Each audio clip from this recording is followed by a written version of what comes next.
that we cannot have an affliction of this nature where a land that produce Okot bitter and Archbishop Jan Anelou and world musicologist Father Antonio Kelo and Dr. Odonga and musician Geoffrey Oriema and Dr. Martin Alike, a long list, not to mention the great sportsmen who came from here, David T and others.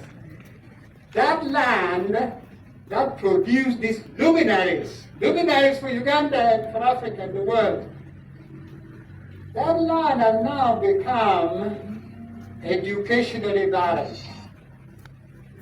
That is the magnitude of where we are. They have become educationally barren. Where Dr. Odonga went to school, no child from there now can leave that village.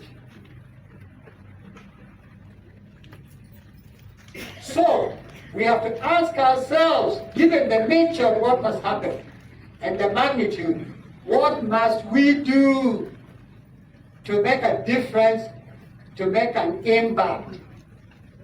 There are three things which are important to us. There are many, but three I'll mention. First, we need to reclaim and restore our virtues, our character, our conduct, who we are as a people historically and traditionally. We need to restore that. That is why the work of La Pointe Gladys and the work of La Pointe Sadeya are so important. That's why Kip Pakara and Kip Mel are so important. We must begin by restoring our virtues, our character, who we are, our soft power, who we are as a people. That made us so proud and that made us so respected. We've lost that, so we begin there. Secondly, we had been, as a doctor friend of mine said in Kampala, but Acholi was a powerhouse of education, he told me. That's my doctor in Kampala. In order for us to do that, we have to once again restore, revive the value of education. That's the importance of the one. And then thirdly, what Ladit Martin and Ladit Collins are working on, we want to escape from the humiliating, withering poverty which is now the condition of our people. And to do that, we must embark on modes of agriculture, on using agriculture in our land to bring us resources that can help in the household. That's the importance of the perennial program. These three things are especially important. A turnaround in terms of our character, who we are as a people. Re-evaluating and going back to serious education that produced our luminaries across Africa. And fighting the humiliating poverty which is now the permanent condition in all our homes. The others are important, but these three, above all, are really important. That brings me to the one. You see, if we are what this logo says, then clearly, engineer Onono is right. Speaking of 60 students, or 20, or 40, how many years will it take us to get out of that hole at that rate? How many years? To replenish the Okot Bitex and Dr. Odonga and Father Antonio Kelo and all those people who were the pride of our land. How long will it take?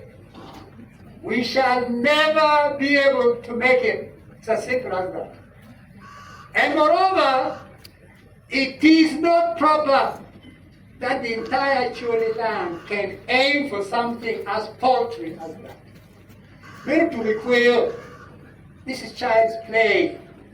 What we have done so far is child's play. So today, we want to have a turnaround. We want to say, yes, we have been in a very difficult place. We are pulling up, but we'll make it, we'll make it.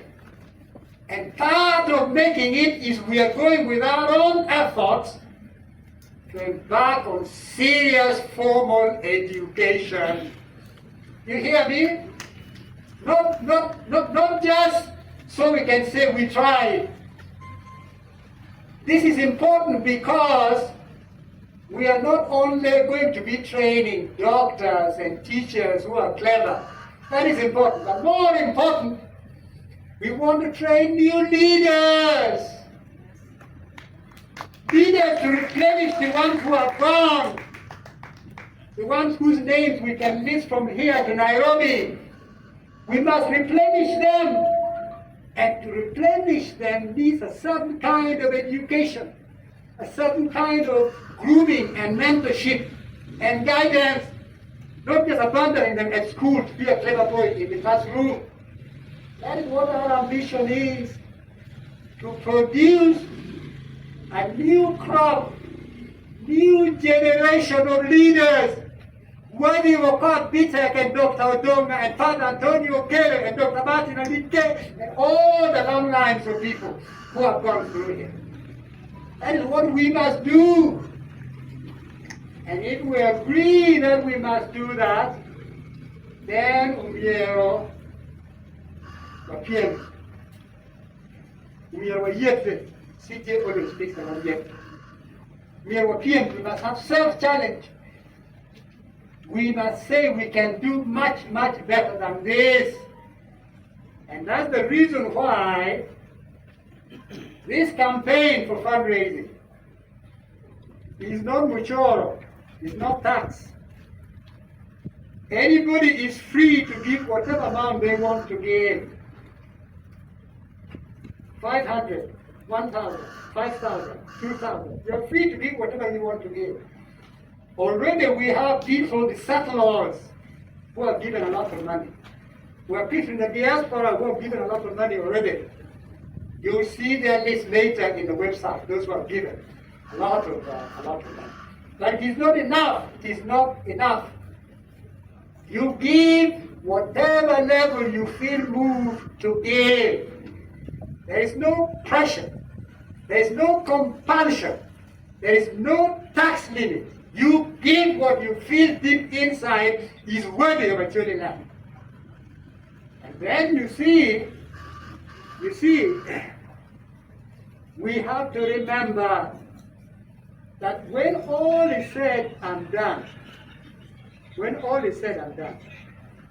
cannot be saying, let these people give, let the others give. We want everybody to give. We want 100% participation. The level is not important, but the participation should be 100%. Every person, poor, middle, we should be able to say they gave something for their one because their one is important. The young man spoke to us about being egocentric, about being stingy. Again, what spoke to us about that.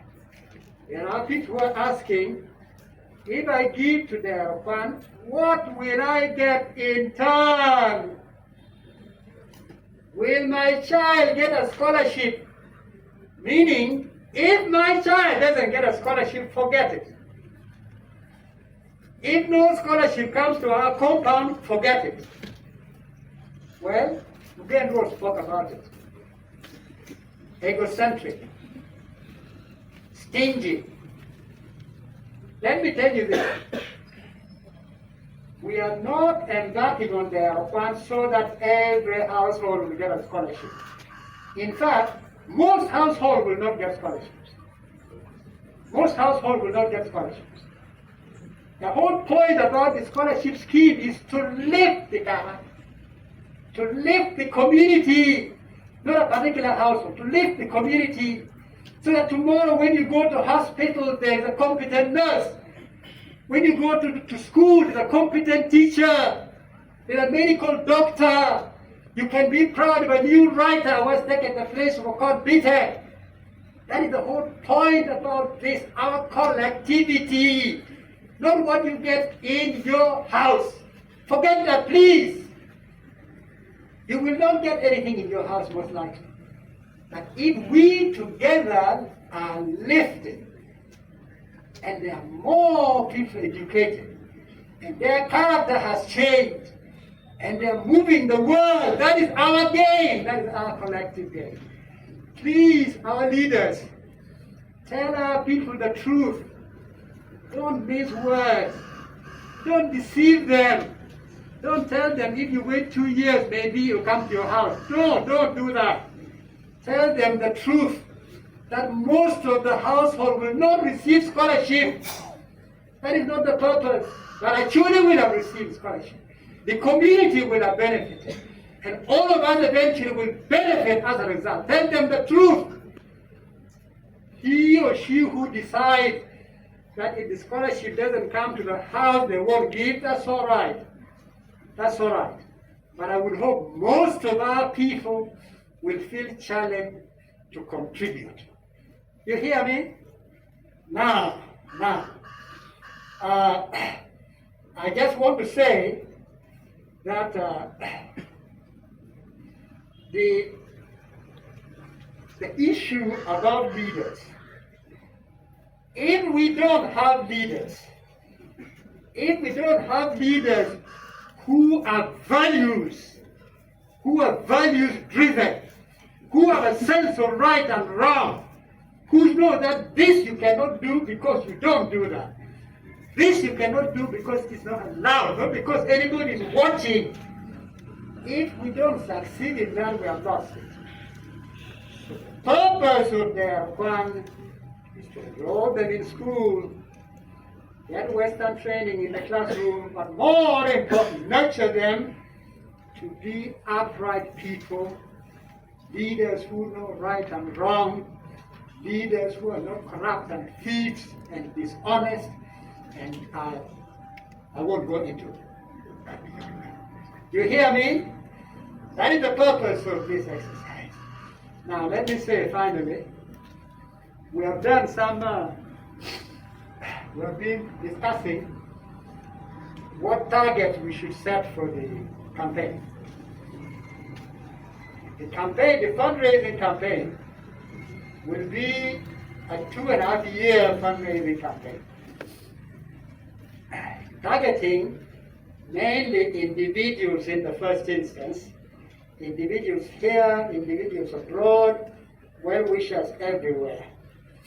And our target is that the first 6 months, beginning today, we should raise only 4 billion. Only 4 billion. Not even the 10 billion that engineer Moses spoke of. Just 4 billion. And you're telling me that the 4 billion lower, the second phase will go on for 12 months. The target is 8 billion. Only 8 billion, not even 10 billion, just 8 billion, not one. Then the third phase, also 12 months, 8 billion.